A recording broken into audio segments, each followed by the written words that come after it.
Salut, c'est Cyril, j'espère que vous allez tous bien. Alors aujourd'hui on se rejoint, vous l'avez vu, pour que je vous explique un petit peu à quoi me sert de lire et à quoi servent mes lectures quotidiennes.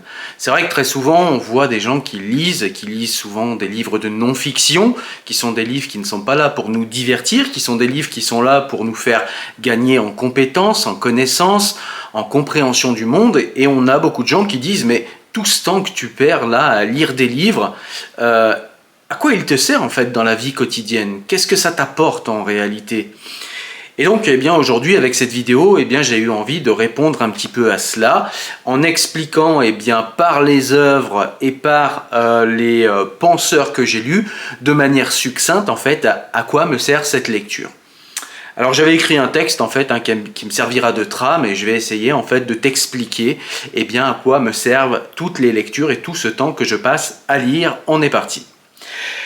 Alors à quoi me sert de lire? Ça me sert à comprendre, comme la Boétie, qu'il ne faut remettre son autorité et sa responsabilité individuelle entre les mains de personne d'autre que soi-même. Je suis le décisionnaire final de moi-même, pour moi-même, en tout temps et en tout lieu.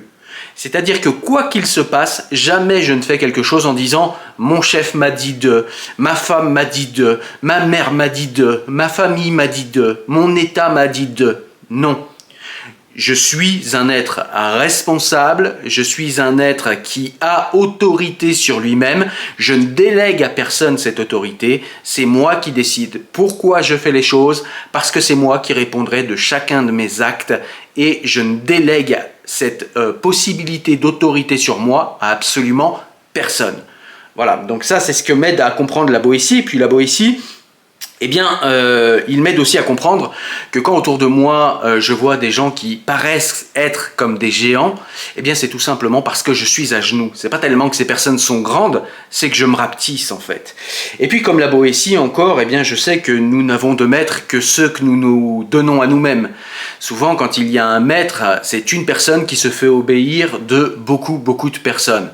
Or une personne n'a pas la possibilité, la force physique de se faire obéir de milliers de personnes, si ce n'est que les personnes elles-mêmes consentent à leur propre asservissement et délèguent, comme je l'ai dit tout à l'heure, leur autorité et leur responsabilité entre les mains d'un autre.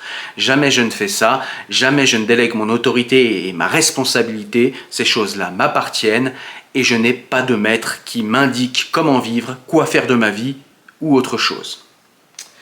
Alors comme Hobbes, je sais que je dois obéir aux lois de ma nation pour mon propre intérêt et pour la concordance civile. C'est évident.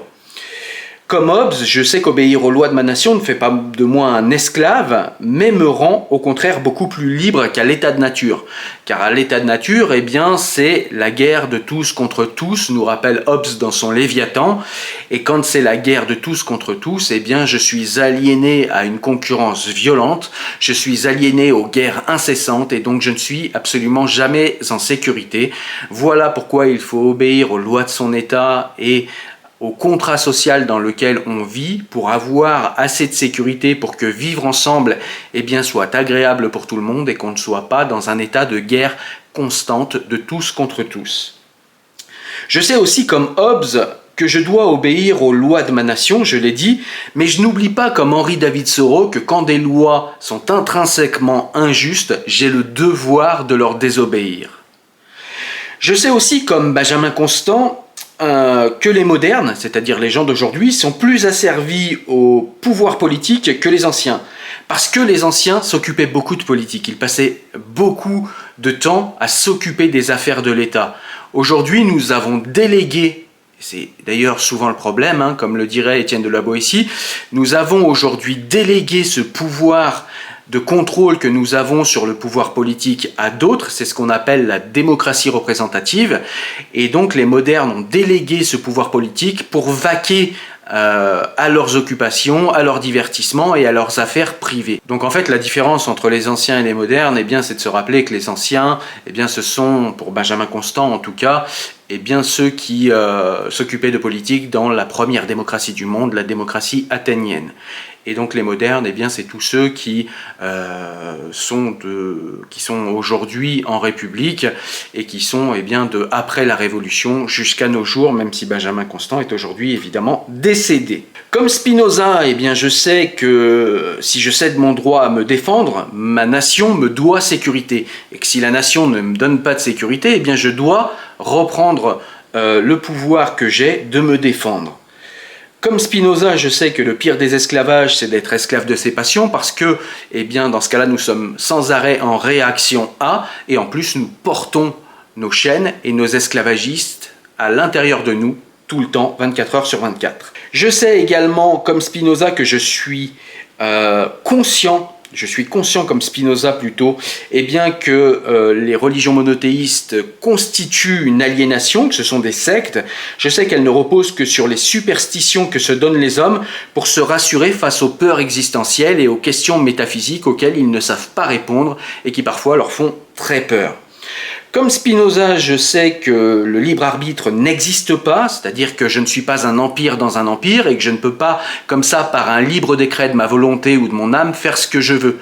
Je suis ancré dans un monde déterministe et j'agis aussi en conséquence, aussi et surtout d'ailleurs, en conséquence eh bien, des causes et des conséquences dans lesquelles je suis intriqué dans ma vie de tous les jours.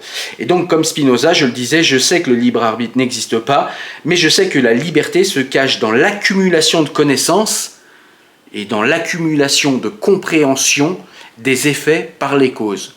C'est-à-dire que quand vous voulez savoir comment récupérer de la liberté, avec Spinoza, eh bien vous allez vous intéresser aux raisons qui ont donné une cause ou une conséquence. Et c'est en modifiant ces raisons que vous pourrez en partie, puisque chez Spinoza la liberté est toujours partielle, vous pourrez en partie choisir et donc avoir une liberté partielle quant à ce qui se déroule ou ce qui arrive dans votre vie. Comme Einstein, je sais que si Dieu existe, il n'est pas le barbu anthropomorphique des religions monothéistes, mais plutôt le Dieu cosmique et immanent de Spinoza. Comme Descartes, je sais que les sens et l'imagination peuvent me tromper et que la lumière de l'esprit, eh bien, c'est la raison. Et je sais que la raison est capable de lever les mensonges des sens et de l'imagination pour me délivrer des vérités vraies et des certitudes indubitables, nous dirait Descartes. Comme Descartes également, je sais que je dois tout mettre en doute au moins une fois dans ma vie, avec méthode et rigueur, afin de différencier l'erreur, le mensonge, de la certitude vraie. Comme Épicure, je sais que la jouissance n'est pas l'orgie de plaisir, mais l'ataraxie du corps et de l'âme. L'ataraxie, c'est tout simplement eh bien, avoir une tranquillité de l'âme et avoir une absence de douleur dans le corps. Comme Épicure, je sais que la mort n'est rien pour moi et que tout mal réside dans les sensations. Et comme la mort est absence de sensation, eh bien la mort n'est pas à craindre puisque la mort n'est rien pour moi et la mort n'occasionnera aucune sensation négative en moi puisque la mort est absence de sensation. Donc la mort n'a absolument aucune raison de m'effrayer.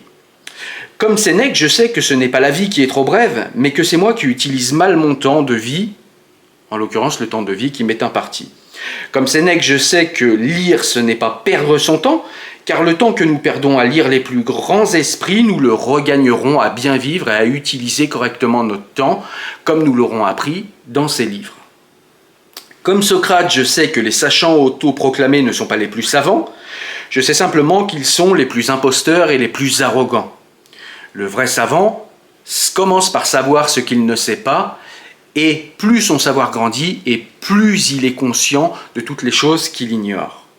Comme Socrate, je sais que les rhétoriciens les plus convaincants ne savent rien d'autre que l'art de convaincre sans savoir de quoi ils parlent. Comme Socrate, je sais que l'art de bien parler n'a rien en commun avec l'art de chercher des vérités. Ne pas confondre ces deux catégories de personnes. Comme Bourdieu, je sais que des structures sociales que j'ai incorporées dans mon enfance doivent être objectivées et analysées afin que je puisse m'en affranchir. Comme Bourdieu, je sais que je porte en moi des habitus. J'ai fait une vidéo en fait où je vous explique ce que sont les habitus, je vous mets ça en description si vous voulez fouiller un petit peu eh bien, le concept, mais en gros des habitus ce sont des structures sociétales, des structures de certains champs sociaux qu'on a incorporés à l'intérieur de nous comme étant notre identité. Alors ça peut être une manière de s'habiller, une manière de parler, des comportements, un langage verbal, un langage non verbal, etc. Les habitus, en fait, c'est tout ce qu'on intègre depuis notre enfance jusqu'à notre âge adulte et qui forme en fait notre éducation et qui forme tout simplement tout ce que nous avons appris et la manière de se comporter, de parler, de vivre, etc. etc. Comme Bourdieu, je suis conscient des capitaux sociaux, culturels, financiers et éducatifs que je n'ai pas eus à ma naissance. Et je sais que je vais devoir travailler 2 fois plus qu'un héritier pour avoir la même chose que lui, parce que moi, je ne suis pas bien né. Je n'ai pas les mêmes facilités dans la vie que ceux qui sont bien nés, je n'ai pas le même capital culturel ou le même capital financier, mais ça ne veut pas dire que pour moi tout est foutu, ça veut simplement dire que je vais devoir travailler 2 fois plus. Et Dieu merci, en France, on a quand même des bibliothèques gratuites, on a quand même la possibilité de faire des crédits et donc de combler ce manque de capital financier. Bref, on a quand même beaucoup de choses. Si on en est conscient, on a beaucoup de moyens en fait de combler ces carences qui sont les nôtres quand on est mal né. Et ça, le fait de le savoir, je le dois à Pierre Bourdieu. Comme Nietzsche, je sais que parfois la morale n'est que la force des faibles, que les faibles imposent aux forts pour se protéger d'eux. C'est-à-dire que, vous le savez, Nietzsche est quelqu'un qui explique que la morale chrétienne, en fait, est une morale de faibles et que c'est une morale qui a été développée par les plus faibles pour se protéger, en fait, de la raison et de la puissance des plus forts. Comme Voltaire, je suis conscient de la force que constitue une plume acérée sur l'agora publique. Comme Voltaire, je sais que l'homme naît mauvais et que seule l'éducation et la culture viennent modérer ses mauvais penchants, contrairement à Rousseau, qui pense que l'état de nature est le meilleur. Qui a déjà eu des enfants a vraiment du mal avec Rousseau. Rousseau qui d'ailleurs n'a pas élevé ses enfants. Ceci explique peut-être cela. Comme Voltaire, je sais la puissance de l'ironie pour montrer avec force et avec puissance la bêtise des hommes qui sont à des hauts rangs. Mais surtout, comme Voltaire, je sais que la tolérance sans limite n'est pas la tolérance, mais la bêtise ou la lâcheté, et que seuls ceux qui ne sont pas fanatiques méritent la tolérance. Comme Gustave Le Bon, je sais qu'une foule ne fonctionne pas comme un individu, et je sais qu'on peut beaucoup plus facilement la manipuler. Je sais aussi qu'une foule, contrairement aux individus, se manipule par les émotions et par la répétition incessante de mensonges qui, au final, vont rentrer dans l'inconscient collectif de la foule pour devenir enfin une vérité. Comme George Orwell, je sais qu'on peut brider la pensée en bridant le vocabulaire, car nous n'avons de pensée complexe qu'avec des mots, et donc avec des mots complexes. Sans mots, il est impossible de penser. Essayez de fermer les yeux et d'avoir une pensée complexe sans mots. C'est tout simplement impossible.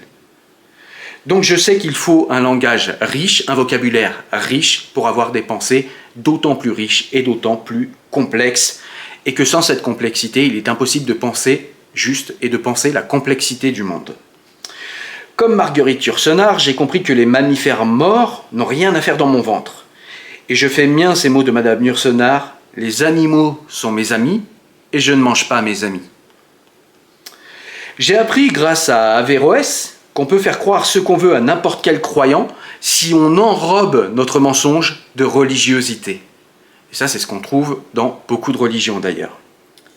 J'ai appris grâce à Averroès qu'il y a une égalité fondamentale et naturelle entre les sexes, et je pense comme lui que les femmes peuvent occuper toutes les fonctions occupées par les hommes, sauf problématiques au niveau de la force physique ou autre, et encore, il y a des cas particuliers qui montrent que les femmes peuvent faire exactement comme les hommes. Comme Amin Maalouf, je sais que l'identité n'est pas figée pour toujours, elle est au contraire un patchwork en partie inné et en partie choisi, puisque l'identité se développe tout au long de notre vie.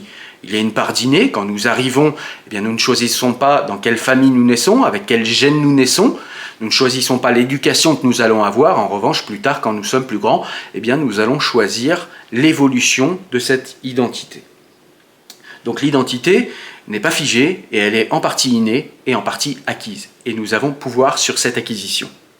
C'est bien de le savoir. Je sais aussi qu'il n'y a de fidélité identitaire que dans le mouvement. Sinon, on appelle cela de la stagnation.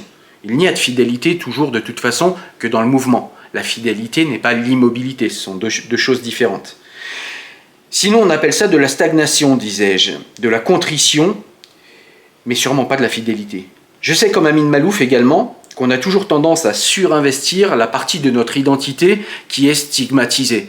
C'est-à-dire que si un homosexuel est stigmatisé pour son homosexualité, il aura tendance à surinvestir son identité homosexuelle. Même chose pour un juif ou pour un musulman. Si on a tendance à médire sur la facette identitaire de leur religion, que la personne soit musulmane, juive ou chrétienne, eh bien la personne qui tient à cette partie de son identité aura tendance à surinvestir cette partie parce qu'elle sent cette partie dévalorisée, critiquée, abaissée, humiliée, etc. Comme Kant, je sais que les intuitions, donc dans la pensée kantienne, les intuitions, ce sont les inductions des sens, les sensations. Eh bien comme Kant, je sais que les intuitions sans concept sont aveugles. Les pensées sans intuition sont vides. C'est-à-dire que l'homme a besoin de l'entendement et de l'expérience pour prendre connaissance du monde qui l'entoure. Et il a vraiment besoin des deux, de l'expérience et de l'entendement. L'expérience sans entendement, eh bien, ça ne nous permet pas de classer, de classifier et de comprendre nos sensations. Et l'entendement amputé des sensations, eh bien, se prive de l'expérience. Il peut savoir certaines choses, mais se priver de l'expérience, c'est se priver d'une bonne partie du savoir. Et ça, c'est ce que m'a appris Kant. Bref, je pourrais trouver encore beaucoup d'auteurs qui m'ont appris des choses importantes et réelles, mais j'espère qu'avec cette vidéo, vous avez pu comprendre à quoi peut servir la lecture et comment elle peut modifier notre vision du monde et comment, du coup, elles peuvent modifier notre façon de vivre et comment elles peuvent rendre notre vie beaucoup plus pertinente, beaucoup plus lucide, notre vision beaucoup plus perçante, ce qui nous permet d'avoir un comportement beaucoup plus en adéquation avec ce que nous souhaitons et peut-être en adéquation avec notre société. Voilà en tout cas à moi à quoi me sert de lire. Et vous, dites-moi en commentaire à quoi vous sert la lecture, qu'est-ce qu'elle vous apporte. Merci.